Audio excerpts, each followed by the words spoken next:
오늘 설계 제목은 곤고한 자의 탄식이라는 제목으로 말씀을 증거합니다.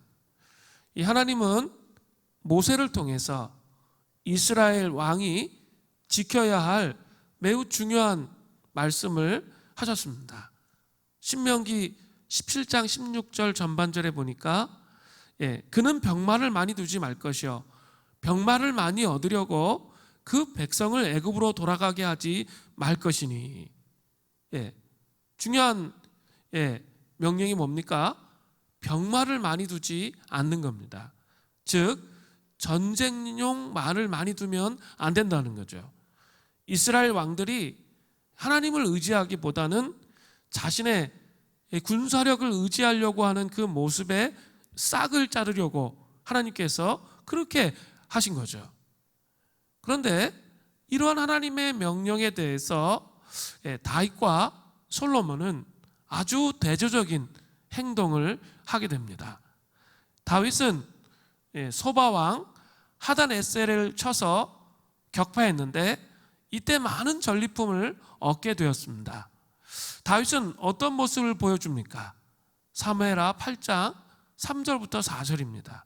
르홉의 아들 소바왕 하닷에셀이 자기 권세를 회복하려고 유브라데 강으로 갈 때 다윗이 그를 쳐서 그에게 마병 1700명과 보병 2만 명을 사로잡고 병거 100대의 말만 남기고 다윗이 그 외의 병거의 말은 다 발의 힘줄을 끊었더니 다윗은 병거 100대만 남기고 나머지 말은 발의 힘줄을 끊어 버렸습니다. 다윗은 병거를 많이 두지 말라고 하신 그 말씀, 그죠? 그 말씀에 순종을 했던 거죠. 그러나 다윗 다음으로 왕이 되었던 사람이 있죠? 솔로몬입니다. 솔로몬은 정확하게 다윗과 정반대의 행동을 하게 됩니다. 열왕기상 10장 26절을 보세요. 솔로몬이 병거와 마병을 모음에 병거가 1400대요 마병이 12,000명이라 병거성에도 두고 예루살렘 왕에게도 두었으며 솔로몬은 병거와 마병을 곳곳에 군사적 목적으로 또 말을 키웠습니다. 심지어 말은 평야에서 쓸모가 있거든요. 그리고 이스라엘의 산지에서는 주로 운송수단으로 노새를 노새가 아니라 나귀를 사용했습니다. 나귀를 사용했는데 지금 어떻습니까? 지금 예루살렘에도 말을 키우는 병거성을 두었다라고 말하고 있습니다. 솔로몬은 하나님의 명령에 순종해서 하나님을 의지하기보다는 자신의 군사력을 전적으로 의지하고 있는 그런 모습을 보이고 있습니다. 솔로몬은 집권 초기에 전적으로 하나님을 의지해서 하나님으로부터 놀라운 지혜를 받았습니다. 그러나 그의 노년은 영혼이 점점 하나님으로부터 멀어졌습니다. 후궁이 700명이고 첩이 300명이나 되었습니다. 이들은 이 후궁과 첩들은 솔로몬의 마음을 하나님으로부터 점점 멀어지도록 그렇게 했죠. 정략 결혼을 엄청 많이 한 거예요. 주변의 나라들과 정략 결혼, 공주들과 정략 결혼을 하다 보니까 그 여인들이 이방의 우상들을 다 가지고 들어온 거죠. 그러니까 점점 솔로몬의 마음이 어떻게 됐습니까? 하나님으로부터 멀어지게 됐던 거죠. 솔로몬은 영적인 이 정지 상태에 머물렀지만 그것을 깨닫지 못했습니다. 영적인 전갈이 자신의 영혼을 찌르고 독을 퍼뜨렸음에도 불구하고 그것을 깨닫지 못했다는 거죠. 영적인 독살의 상태에 이르렀음에도 불구하고 그는 알지 못했습니다. 이게 참 안타까운 건데, 그죠? 영적인 정갈이 와서 독을 쏘아서 몸이 점점 독에 의해서 죽어가고 있음에도 불구하고 그는 알지 못했다는 거죠. 솔로몬의 이러한 상태 가운데 있을 때 중요한 게 뭘까요? 제랄드 리드라는 사람은 이렇게 말했어요. 그리스도께서 우리를 이끄시도록 자아를 포기해 가는 동안에 우리는 거룩한 삶의 비밀을 알게 됩니다. 이게 아주 중요한 말인데, 우리의 자아를 확장하는 여러 가지 것을 포기해야 된다는 거예요. 영혼이 영적 독살 상태 가운데, 독이 퍼져가고 있는 상태 가운데 있을 때 우리가 해야 할 것이 있는데, 그것은 자꾸 우리의 자아를 확장하는 여러 가지 것들이 있죠. 그것들을 포기하고 내려놓아야 영적 독살 상태 속에서 회복돼요. 그리스도와 다시 영적 연합을 경험하고 신앙생활의 풍성함을 회복하게 된다는 거죠. 그런데 그 과정 가운데 영적 권리를 포기하고 자아를 포기하고 영적 독살의 상태 속에서 빠져나오는 이 여정 가운데 반드시 겪는 것이 하나 있습니다. 그것은 바로 곤고한 자의 탄식입니다. 곤고한 자의 은혜, 다른 말로는 곤고한 자의 은혜, 뭐 이렇게 표현할 수도 있습니다. 그것을 경험합니다. 오늘 본문은, 이 본문의 사도 바울은 곤고한 자의 탄식의 모습을 아주 잘 보여주고 있습니다. 자, 곤고한 자의 탄식, 곤고한 자의 은혜, 이것을 알기 위해서는 먼저 죄가 어떤 것인지 알아야 돼요. 죄의 광기, 죄의 광기가 무엇인지를 알아야 그것을 알 수 있게 됩니다. 로마서 7장 7절부터 8절은 이렇게 시작합니다. 그런즉 우리가 무슨 말 하리요? 율법이 죄냐? 그럴 수 없느니라. 율법으로 말미암지 않고는 내가 죄를 알지 못하였으니 곧 율법이 탐내지 말라 하지 아니하였더라면 내가 탐심을 알지 못하였으리라. 그러나 죄가 기회를 타서 계명으로 말미암아, 이 계명이 뭐예요? 탐내지 말라는 계명, 그 10계명의 10번째 계명이죠. 그것으로 말미암아 내 속에 온갖 탐심을 이루었나니 이는 율법이 없으면 죄가 죽은 것이라. 이는 율법이 없으면 죄가 죽은 것이라는 것은 로마서 5장 13절 후반절에 율법이 없었을 때에는 죄를 죄로 여기지 아니하였느니라의 의미예요. 그죠? 율법이 없었을 때는 죄가 죄인지 모르잖아요. 그 상태를 말하는 거죠. 로마서 7장 7절부터 8절 말씀은 율법과 죄의 욕망의 관계, 죄의 욕망의 관계를 탐심, 10계명의 10번째 계명, 탐내지 말라는 계명으로 설명하고 있는 거예요.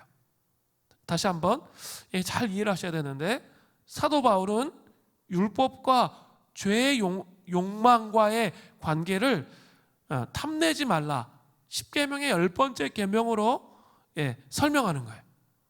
자, 제가 한번 잘 설명해 볼게요. 인간에게는 의식과 무의식의 세계가 있습니다. 여러분, 빙산의 일각이란 말 들어보셨죠? 의식은 빙산처럼 겉으로 보여지는 것은 작죠. 근데 그 밑으로 내려가면 훨씬 더 빙산이 밑에 훨씬 더 많아요. 요 많은 부분이 뭐라 그러죠? 무의식의 세계라고 하는 거죠. 이것을 죄의 욕망과 연결시켜 보면 좋을 것 같습니다. 인간의 무의식 속에는 이 짐승 한 마리가 살고 있습니다. 짐승 한 마리. 그것이 바로 죄의 욕망이라는 거죠. 죄의 욕망은 대부분의 시간은 무의식 속에서 잠자고 있기 때문에 본인은 잘 알지 못할 때가 있습니다. 그러다가 한 번씩 표면으로 올라오는 거죠. 그러면 막 광기를 부리면서 막 인생을 완전히 초토화시키는 거예요. 제가 그런 형제 얘기를 들었어요. 아버지가 어머니가 막 야단을 쳤는데 이렇게 자기가 완전히 막 마음속에서 막 부글부글 화가 났는데 어느 순간 딱 보니까 집안에 있는 물건들이 다 깨져 있고 자기 손에 골프채가 들려 있는 거죠. 그런 얘기를 들었어요. 완전히 이렇게 자기가 인식하지 못하는 그런 광기들이 나타나는 거죠. 군대 생활을 또 아주 성실히 하던 형제인데 정말 성실맨 그 자체예요. 그런데 어느 날 갑자기 한 사람을 완전히 아주 옛날 얘기인데 이렇게 시컨 두들겨 팼던 이성을 잃고 이제 그런 이야기를 들은 적이 있습니다. 그런 모습들이라 하겠죠. 전혀 컨트롤 되지 않는 죄의 광기가 드러나는 거죠. 또 탐심이 작동되면 어떻죠? 우리 마음속에 탐심이 작동되면 수단과 방법을 가리지 않고 그것을 막 사고 싶잖아요. 그죠? 어떻게든지 막 빚을 막 카드로 빚을 어떻게든 갚을 수 있든 말든 막 그것을 얻고 싶어가지고 막 노력하잖아요. 그죠? 그래서 그냥 나중에 파산이 되는, 그죠? 뭐 이런 일들을 겪습니다. 이게 죄의 탐심의 광기죠. 또 탐심이 작동되면 어때요? 수단과 방법을 가리지 않고 막 성공하고 싶잖아요. 우리 은수 집사님이 지금 드라마 하고 계신데 제가 이렇게 몇 번 이렇게 봤는데 보니까 그 여주인공이 막 성공을 위해서 상식적이지 않은 수많은 행동을 하더라고요. 애들은 좀 보면 안 되겠더라고요. 이렇게 하여간 성공을 위해서 막 수단과 방법을 가리지 않고 막 하는 그런 내용의 메시지가 나오잖아요. 그죠? 탐심이 작동되니까 죄의 광기가 그 사람 안에 막 드러나는 거죠. 그게 죄의 욕망의 특징이에요. 또 죄의 욕망은 또 다른 특징이 있는데 반항심의 특징이 있어요. 하나님의 계명, 율법에 하지 말라고 하면 더 하고 싶은 게 죄의 본성이에요. 하지 말라고 하는데 더 하고 싶은 거죠. 그죠? 성 어거스틴은 고백록에서 자기 어린 시절의 경험을 이야기합니다. 어느 날 어거스틴은 친구들과 동네에 있는 배나무를 흔들어서 도둑질을 했습니다. 배를 도둑질한 거죠. 사실은 자기 집에 더 좋은 배가 있었어요. 그런데 도둑질을 한 이유는 금지된 것을 훔칠 때 느끼는 짜릿한 흥분감 때문이었습니다. 어거스틴은 나중에 내가 왜 이렇게 하지 말라는 것에 대해서 짜릿한 흥분을 느끼는가 하고 생각해 보니까 자기 안에 약간의 반항의 기질이 있다는 것을 깨달은 거죠. 누가 나더러 하지 말라고 하면 더 하고 싶어요. 그죠? 내가 진짜 정신 차려서 고3이어서 정신 차려서 공부하려고 막 했는데 엄마가 딱 들어와서 너는 여태까지 이날 때까지 공부도 안 하고 왜 잔소리가 막 쫙 나오죠. 그러면 만약에 뚜껑이 열리는 거죠. 그 다음부터 그냥 개겨버리고 공부 안 하죠. 그런 반항심들이 있다는 거죠. 누가 나더러 하지 말라고 하면 더 하고 싶고 하라고 하면 하기 싫은 마음이 있다고 말하는 거죠. 왜 이러한 반항의 기질이 있는지 마음속을 들여다보니까 내가 주인이라는 의식, 또 내가 하나님이라는 의식이 자기 속에 존재하고 있다는 것을 어거스틴은 깨달은 거죠. 그게 죄의 본성이라는 거예요.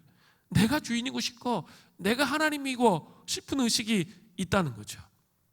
이것이 죄의 본질이며 죄의 광기인 거죠. 로마서 7장 11절을 보세요. 제가 기회를 타서 계명으로 말미암아 나를 속이고 그것으로 나를 죽였는지라. 나를 속이고, 이 속이고의 헬라어는 엑사파타오라고 하는데 미혹하다라는 뜻이에요. 죄가 계명으로 우리를 미혹해서 우리를 사망에 이르게 한다는 거예요. 창세기 3장에 아담과 하와를 보면 금방 알 수 있잖아요. 생명나무 열매를 먹지 말라고 하나님께서 말씀하셨는데 그 좋은 것들이 그 주변에 훨씬 더 많음에도 불구하고, 그죠? 뱀의 유혹으로, 뱀이 막 유혹하니까 어때요? 그게 막 보암직한 거죠. 먹음직해 보이는 거죠. 그래서 미혹 속으로 빠져 들어갔잖아요. 그러나 결국 죄의 싹은 뭡니까? 사망이죠. 죽음이 인간에게 들어왔고 또 하나님과의 관계가 단절되는 그런 상태로 나아가게 됐다는 거죠. 이것이 죄의 광기의 특징이에요. 우리 힘으로는 이런 죄의 광기를 이길 수가 없습니다. 도무지 이길 방법이 없어요. 이 죄의 광기를.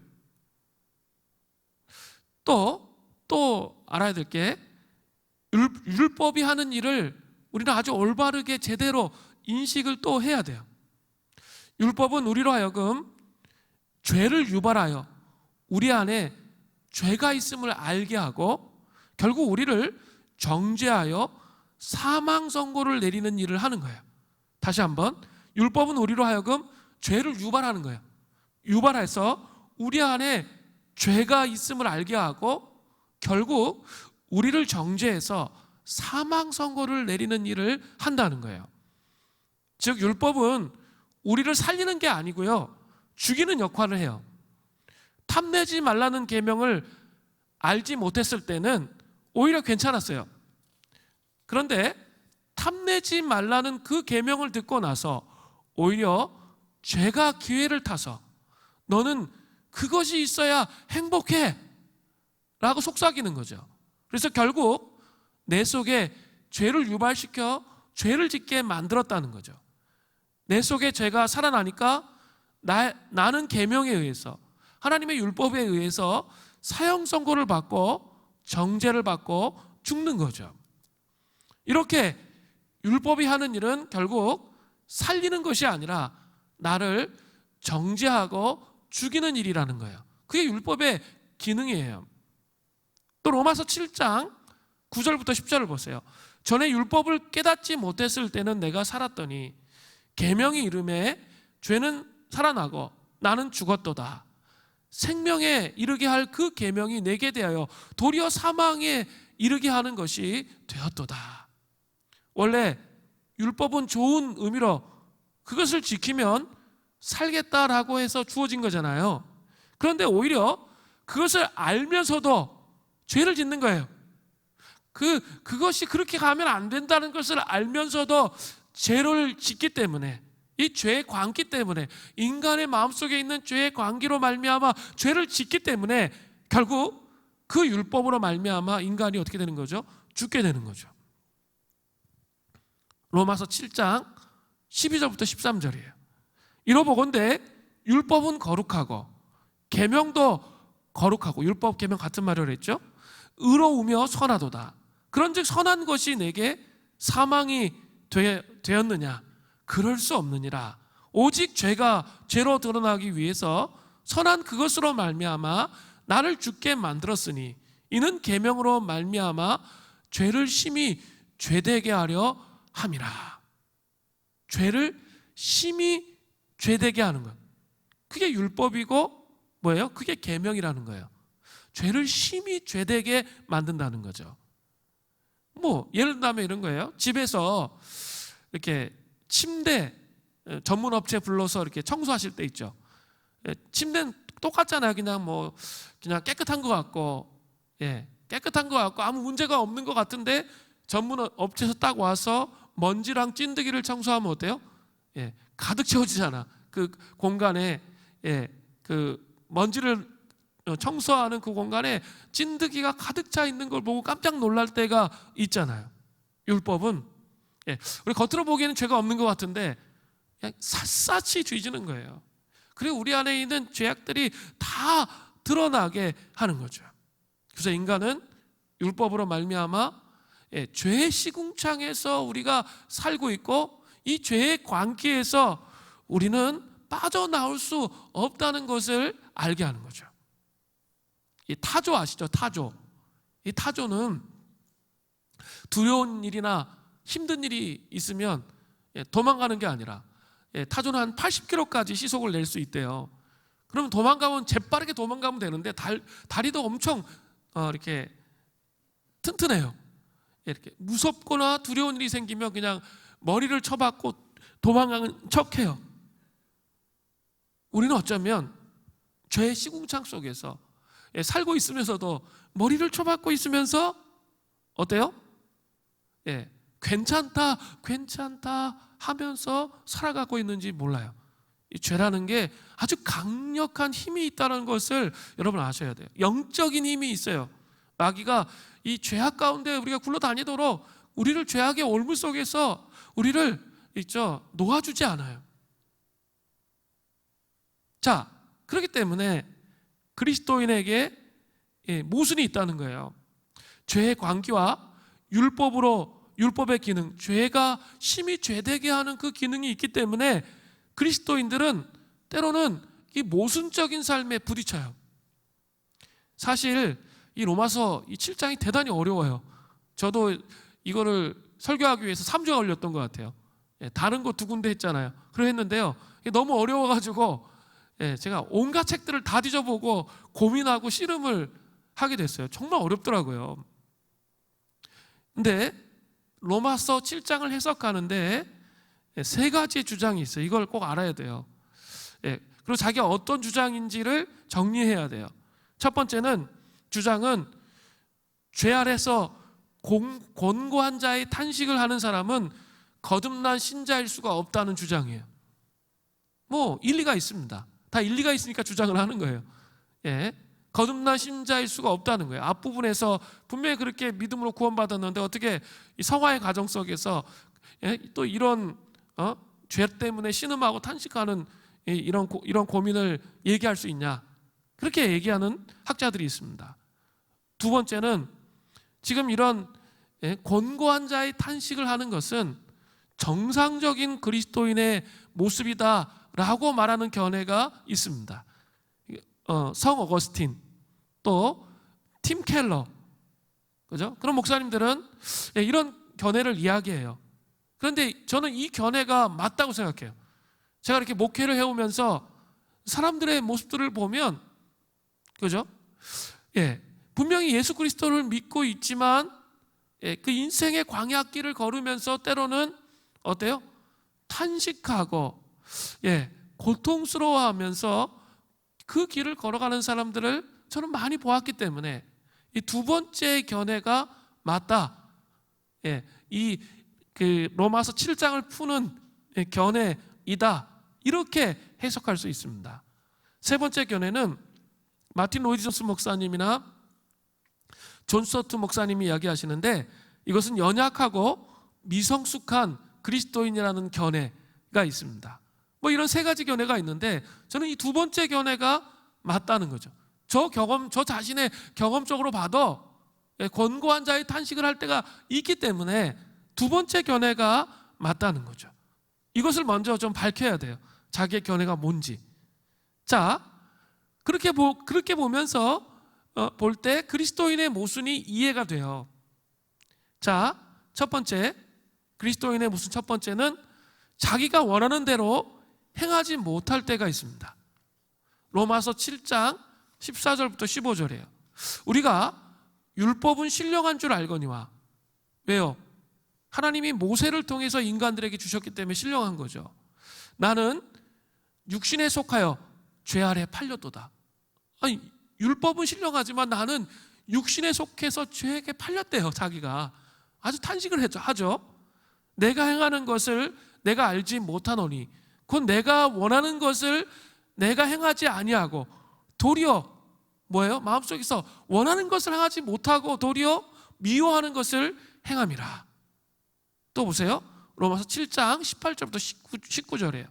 내 속, 곧 내 육신에 선한 것이 거하지 아니하는 줄을 아노니 원함은 내게 있으나 선을 행하는 것은 없더라.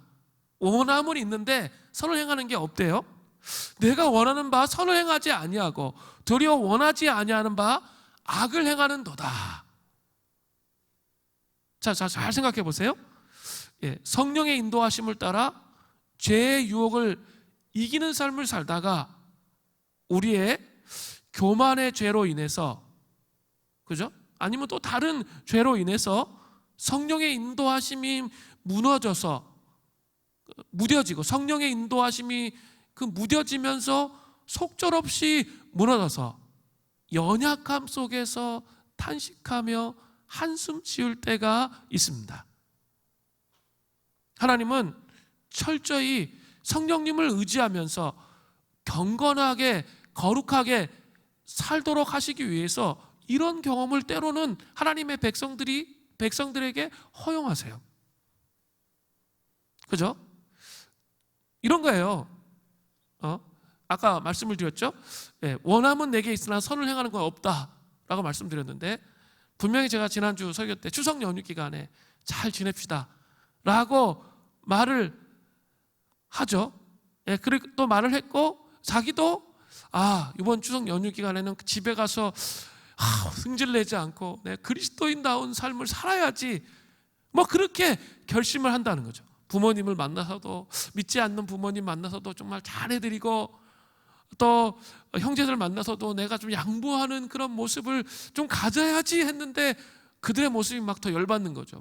그래가지고 자기가 막 화내고 짜증내고 분노하는 그런 모습은 혹시 없으셨어요? 또 말씀 묵상, 기도 생활 이번엔 진짜 한번 빼먹지 말아야지 하고 했는데, 그래도 연휴 기간이 길었잖아요. 편안함의 홍수 속에 널브러져 가지고 혹시 그냥 그 자리에 그렇게 머물러 있지 않았어요? 매년 추석 연휴가 되면, 구정 연휴가 되면 결단하지만 자기 또 똑같이 그런 모습의 삶을 살지 않았냐라는 거예요. 원함은 있지만 선을 행하는 게 없잖아요. 그리스도인의 어떤 그 모순이라는 거죠. 범죄 심리학자 한나 아렌트는 인간의 문제를 우유부단함에 있다고 보았습니다. 감옥에 있는 죄들의 이야기를 들어보면 다 그렇게 살려고 한 것이 아니었는데 어떻게 하다 보니까 그렇게 살게 됐다는 거예요. 늘 술로 자녀와 아내를 힘들게 하는 남편도 술에서 깨어나면 후회합니다. 그리고 아내와 자녀 앞에서 무릎까지 꿇고 빕니다. 이것이 그의 진심이고 그의 원함이에요. 하지만 다시 유혹이 찾아오면 또 넘어집니다. 인간의 우유부단함 때문입니다. 마음이 원하는 선은 행하지 못하고 원하지 않는 악을 행하는 존재라는 거죠. 인간은 죄의 강압성 앞에서 넘어질 수밖에 없는 우유부단한 존재라는 거죠. 여러분 이걸 잘 아셔야 돼요. 율법주의에 빠지지 않으려면 이걸 분명히 알아야 돼요. 이것이 우리의 실상이에요. 죄의 광기가 우리가 생각한 것보다 훨씬 더 강력해요. 겉으로 보기에는 아무리 경건해 보여도 인간은 기회가 되면 어느 순간 말씀대로 살기를 포기해요. 저 자신도 그래요. 어느 순간 있죠? 그럴 때가 있어요. 로마서 8장에 나타나는, 로마서 8장이 대단히 중요한 거예요. 이 내용에 대한 아주 깊은 이해가 있어야 로마서 8장 성령을 따라서 성령의 도우심으로 이겨가는 성화의 여정을 가는 삶이 얼마나 중요한 것인지 아는 거예요.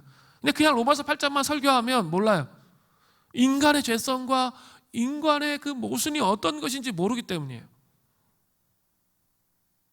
자, 두 번째, 그리스도인의 모순의 두 번째는 옛사람과 새사람의 공존입니다.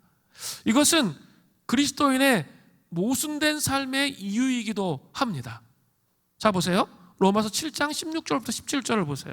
만일 내가 원하지 아니하는 그것을 행하면 내가 이로써 율법이 선한 것을 시인하노니, 이제는 현대의 성경을 보니까 그러나, 그렇게 되어 있어요. 그것을 행하는 자는 내가 아니요 내 속에 거하는 죄니라. 그렇게 못한다는 거예요. 죄가 역사한다는 거죠. 로마서 7장 20절부터 23절을 또 보세요. 만일 내가 원하지 아니하는 그것을 하면 이를 행하는 자는 내가 아니요 내 속에 거하는 죄니라. 그러므로 내가 한 법을 깨달았노니 곧 선을 행하기 원하는 나에게 악이 함께 있는 것이로다. 선을 행하기 원하는데 악이 나와 함께 있다는 거예요. 내 속사람으로는 하나님의 법을 즐거워하되 내 지체 속에서는 한 다른 법이 내 마음의 법과 싸워 내 지체 속에 있는 죄의 법으로 나를 사로잡는 것을 보는도다. 하나님의 법을 즐거워하는데 내 안에 또 뭐 있어요? 죄의 법이 있다는 거예요. 그래서 자꾸 나를 끌어간다는 거예요. 로마서 7장 25절 후반절에는 그런즉 내 자신이 마음으로는 하나님의 법을, 육신으로는 어떻게 해요? 죄의 법을 섬기는 정신분열증 같은 그런 증상이 나타난다는 거예요. 이 말씀을 보면 우리 속사람 안에 옛사람과 새사람이 공존하고 있다는 것을 알 수 있죠. 아테브 박사님의 말씀대로 예수님의 생명은 우리 속사람 안에 우리의 마음 안에 씨앗 형태로, 속사람 안에 씨앗 형태로 주어지는 거죠. 이 씨앗이 자라가서 우리 안에 있는 옛사람의 잔재들을 깨트리고 새사람, 즉 그리스도의 형상이 충만한 사람으로 자라가야 되는 거죠. 씨앗 형태로 예수님의 생명이 들어오는 거예요. 그러니까 다 끝난 게 아니에요. 예수 믿는다고 성화의 과정을 가야 된다는 거죠. 이게 자라가야 된다는 거예요. 속사람 안에 예수의 생명이 자라가도록 해서 옛사람의 잔재들을 깨트려야 된다는 거예요. 가나안 땅에 들어가면 여리고가 갑자기 스스로 무너져서 우리를 환영하는 것이 결코 아니라는 거예요. 하나씩 하나씩 성령님을 의지해서 무너뜨리는 과정이 필요한 거예요. 그 영역이 무너지면 그 무너진 만큼 그 영역에 새 사람, 즉 그리스도의 형상이 회복되는 거잖아요. 그죠? 여리고 성을 무너뜨리려고 하면 어떻게 해요? 믿음의, 성령님을 의지한 믿음의 싸움을 해야 되는 거예요. 보혈기도문 섹션 A에도 아주 잘 나타나 있어요. 내 옛사람의 혼의 도시에 임한 예수님의 보혈의 능력. 내 옛사람의 혼의 도시에 보혈의 능력이 임해서 먼저 뭘 해야 돼요? 내 옛사람의 혼의 도시에 세워진 그 옛성품의 벽들이 다 무너지고 쇠빗장이 꺾이고 논문이 부서져야 돼요. 제단이 헐리고 조각한 우상들이 깨어지고 신상과 목상들을 찍어 파괴해야 돼요. 원수의 이름은 그 이름으로 세워놓았던 모든 곳에서 파괴되고 원수를 경배했던 것들, 과거에 경배했던 것, 그 모든 것이 제거돼야 돼요. 모든 골짜기는 메워지고 모든 산과 작은 산은 낮아지고 굽은 것은 펴지고 거친 것은 평탄케 되어져야 한다는 거예요. 옛사람의 혼의 도시가 예수님의 보혈로 완전히 그것들이 다 무너지는 그 과정들이 필요하다는 거죠. 또 내 새 사람의 혼의 도시에 임한 예수님의 보혈의 능력이 또 필요하죠. 새 사람의 혼의 도시가 또 임해야 되는 거죠. 무너지고 임해야 되는 거죠. 내 새 사람의 혼의 도시에 성벽을 건축해야죠. 그리고 문짝을 달아 하나님의 제단이 세워져야 되겠죠. 황폐하고 적막한 곳이 새롭게 건축되고 사막에 꽃이 피어나기 시작하도록 새 사람이 되도록 만들어야 된다는 거죠. 내 안에 그리스도의 형상이 이루어지도록 해야 되는 거예요. 내 새 사람의 혼의 도시 예루살렘은 큰 임금의 성이 되어야 돼요. 그 하나님께서 다스리시는 예수 그리스도가 통치하시는 그런 곳이 되어야 한다는 거죠. 성령님으로 말미암아, 로마서 8장의 말씀처럼 성령님으로 말미암아 우리 안에 남아있는 옛사람의 혼의 도시를 무너뜨려야 돼요. 그죠? 그리고 새 사람의 혼의 도시를 세우는 삶을 살아가는 것, 그게 뭘까요? 성화의 여정이에요. 그래서 그리스도의 형상을 본받게 되는 거죠. 그런데 이 싸움의 여정을 가다가 어때요? 육신의 소욕들이, 성령의 소욕이 아니라 육신의 소욕들이 마음속에서 막 충돌적으로 일어나요. 그러면 어떻게 돼요? 내가 그 육신의 소욕으로 또 죄를 짓게 되잖아요. 정말 그러기를 원하지 않는데 그런 상태가 또 들어가는 거죠. 그러면 어떻게 돼요? 그 마음속에서 권고한 자의 탄식을 하게 되는 거죠.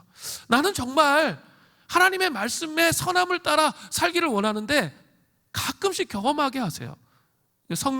성령님께서 이렇게 성령님과 동행하는 삶이 무엇인지를 알게 하시기 위해서 가끔씩 삶에서 성화의 여정 속에 경험합니다. 권고한 자의 탄식을 하는 거죠. 성령의 임재가 걷어지면, 성령을 따라 사는 삶을 거두면 내가 이런 황폐함 속에 나도 모르게 장사가 없어요. 그냥 무너지는 거예요. 성령님께서 우리를 도우시지 않으면 죄악 가운데 그냥 들어가는 거예요. 추석 연휴에 그냥 그렇게 무너지는 거예요. 그런 장사가 없습니다. 그런 가운데 들어간다는 거죠. 그런 가운데 들어가면 뭘 하게 된다는 거예요? 로마서 7장 24절에 권고한 자의 탄식을 하게 된다는 거예요. 오라, 나는 권고한 사람이라. 이 사망의 몸에서 누가 나를 건져내랴. 오카는 목사님은 이러한 육체적 소욕과 성령의 소욕, 옛사람과 새사람의 갈등이 마음속에 존재하면 오라, 나는 권고한 사람이라는 탄식이 있다고 그렇게 말했습니다. 그런데 이 탄식은 하나님이 주시는 은혜의 탄식이라는 거예요. 참 놀라운 해석이에요. 하나님이 주시는 은혜의 탄식이라는 거죠. 왜냐하면 거듭나지 못한 사람들은 이런 탄식을 안 해요. 그렇죠?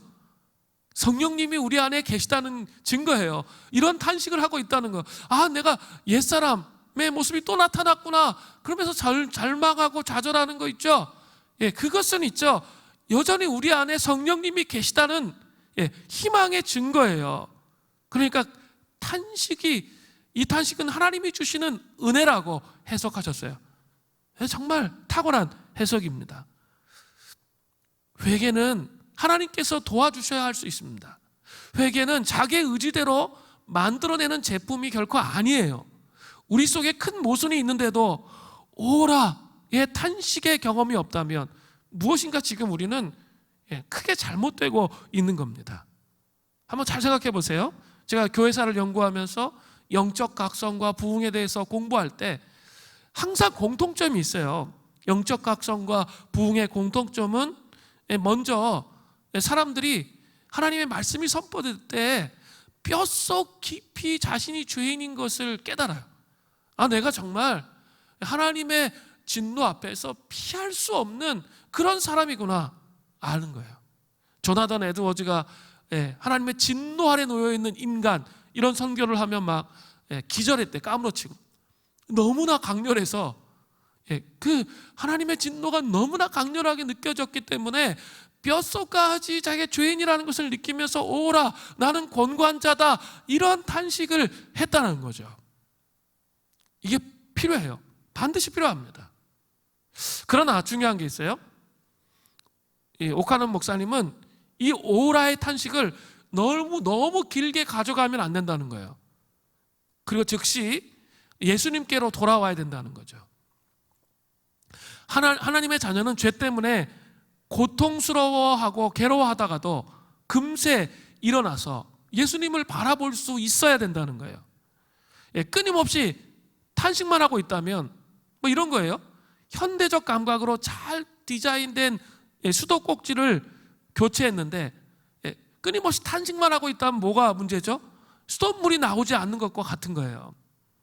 예수님이 나를 통해서 흘러나오지 않는다면 우리 안에는 냄새나는 것밖에 없어요. 나라는 존재는 냄새나는 것밖에 없기 때문이에요. 내 속사람의 수도꼭지 안에 성령님으로 말미암아 예수의 생명이 흘러와야 돼요.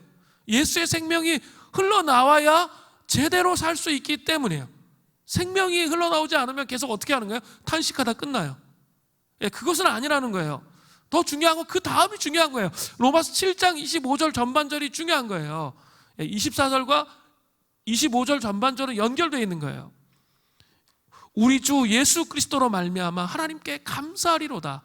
예수 그리스도의 체험이 있는 거예요. 예수 그리스도를 바라보는 게 있는 거예요. 8장에 가면 이제 성령을 따라, 성령의 인도하심을 따라 육체의 소욕을 이기는 성화의 신비가 나오는 거예요. 이걸 모르면 너무나 많은 사람들이 몰라요. 이 성화의 신비, 성령을 따라서, 성령님을 따라서 이 성화의 여정을 가는 것을 모르는 거예요. 그래서 율법주의에 빠져요. 그리고 복음이 아닌 것을 붙잡아요. 오직 성령님을 의지하면서 우리가 이 성화의 과정을 가야 죄의 광기를 이길 수 있는 거예요. 그렇지 않으면 절대로 이길 수가 없습니다. 그래서 그 예수의 생명이 속사람의 우리 안에 있는 수도꼭지에 막 열어서 막 흘러 넘치게 다시 해야 승리할 수 있다는 거죠. 빌리 그레이엄 목사의 딸 앤 그레이엄 로츠는 그 무엇과도 바꿀 수 없는 예수라는 책에서 그가 이렇게 말했어요. 그가 경험한 이야기를 하는 거예요. 기독교 지도자 협의회가 진행되는 기간에 나이 많은 강사가 하나님은 여러분에게 무엇을 기대하신다고 생각하십니까? 라고 물었습니다. 잠깐 생각할 시간을 주더니만 질문했습니다. 다시 질문하는 거죠. 하나님이 우리에게 갖고 계시는 기대가 무엇입니까? 그리고 강사는 자신의 질문에 대해서 스스로 대답했습니다. 그것은 내가 결코 잊지 못할 명언이었습니다. 그것은 다름 아닌 실패였습니다. 처음에 나는 깜짝 놀랐습니다. 눈을 크게 뜨고 한동안 그를 바라볼 수밖에 없었습니다. 잠시 후 그와 같은 말을 반복했습니다. 하나님이 당신에게 바라시는 것이 있다면 바로 실패입니다.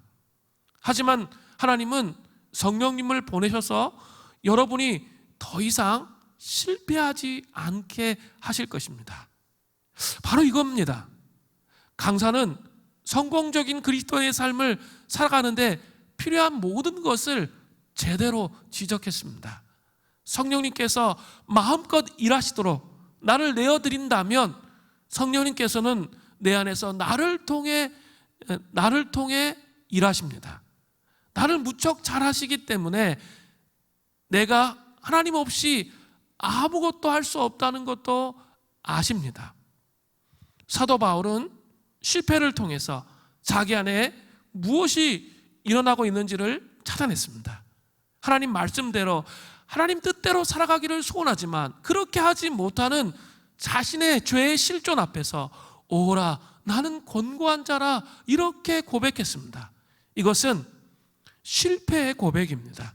실패한 사람만이 자신을 거절하고 믿음으로 하나님을 의지하고 그분께 자신을 내어드릴 수 있어요. 성령님께 자신을 내어드릴 수 있어요. 성령님과 동행하는 게 뭔지 잘 모르시는 분들은 뭐예요?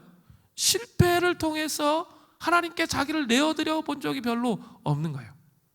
이 자수성가, 소위 자수성가하면 잘 예수 믿기가 어렵다고 얘기하잖아요. 왜요? 자기가 다 모든 것을 컨트롤하고 자기가 모든 걸 다 생각해서 자기가 모든 걸 다 행하기 때문에 하나님의 백성들은 뭐 해야 되죠? 신수성가해야죠. 주님을 정말 의지해서 성령님을 의지해서 자기의 삶이 자기가 해봤는데 뜻대로 안 됐기 때문에 그 깨어짐을 통해서 실패를 통해서 성령님을 의지해서 하나하나 삶을 통해서 신수성가를 경험하는 거죠. 이게 신앙인의 삶이에요. 실패를 통해서만 우리는 우리 자신, 우리 자아를 포기하게 됩니다. 그리고 비로소 성령님의 인도하심을 받게 되는 거죠. 이번 추석 연휴 기간에 우리 사역자들이 추천해준 주보에 추천한 알렉스 캔드릭 감독의 오버커머를 보았습니다. 오늘도 기도의 힘, 이거 대단히 좋은 영화예요. 이거 꼭 보세요. 이거 이분이 만든 거예요, 다. 그 알렉스 캔드릭 감독의 오버커머 봤는데요. 너무 깊은 감동이 제 안에 있었습니다. 그리고 성령님의 인도하심을 따라 살아가는 삶이 이런 거구나 다시 한번 경험하게 됐어요.